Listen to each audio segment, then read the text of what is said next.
महाराष्ट्राचा. नमस्कार, मी सुद्धा संध्याकाळमध्ये आपल्या सगळ्यांचं स्वागत. पुणे जिल्ह्यातील बारामती नगर परिषदेत अजित पवारांच्या राष्ट्रवादी काँग्रेसने वर्चस्व कायम ठेवलं.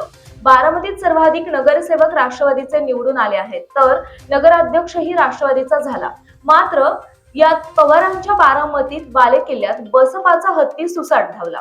अवघ्या 21 वर्षांची तरुणी नगरसेवक बनली. बारामतीतील प्रभाग क्रमांक 14 मधून संघमित्रा काळूराम चौधरी या विजयी झाल्या आहेत. केवळ 21 वर्षांची संघमित्रा यांनी आपल्या वडिलांचं स्वप्न पूर्ण केलं. त्यानंतर तिचं सर्वत्र कौतुक होऊ लागलं आहे. बारामतीत संघमित्राची बसपा कार्यकर्त्यांनी थेट हत्तीवरून मिरवणूक काढली आहे. अजित पवारांच्या बालेकिल्ल्यात या युवतीने स्वतःला सिद्ध करून दाखवलं. ती सर्वोच्च न्यायालयात वकिली करत असून तिला उत्तम ज्ञान असल्याचा विचार करत लोकांनी नगरसेवक बनवलं. आता इथून पुढे समाजाच्या समस्या सोडवण्यासाठी ती प्रयत्नशील राहणार आहे. आपल्या प्रभागापासून सुरुवात करत विकासाची वाट धरणार आहे. अजित पवारांनी बारामती झोपडीमुक्त करण्याचे स्वप्न पाहिले. त्याची सुरुवात आमच्या प्रभागातून करणार असल्याचं तिने सांगितलं.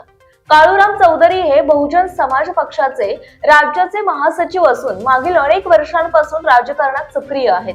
त्यांनी यापूर्वी नगर परिषदेसह विधानसभा आणि लोकसभेचीही निवडणूक लढवली. यांना एकदाही यश मिळालं नव्हतं. पवार कुटुंबाचे कट्टर विरोधक म्हणून ओळख असलेल्या चौधरी यांच्या लेकीने त्यांचे हे स्वप्न पूर्ण केले.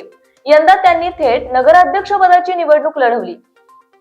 बसपाच्या तिकिटावर 4 ठिकाणी उमेदवार उभे केले. दिल्लीत वकिली करणाऱ्या मुलीला बारामतीत बोलावून घेत तिला उमेदवारी दिली.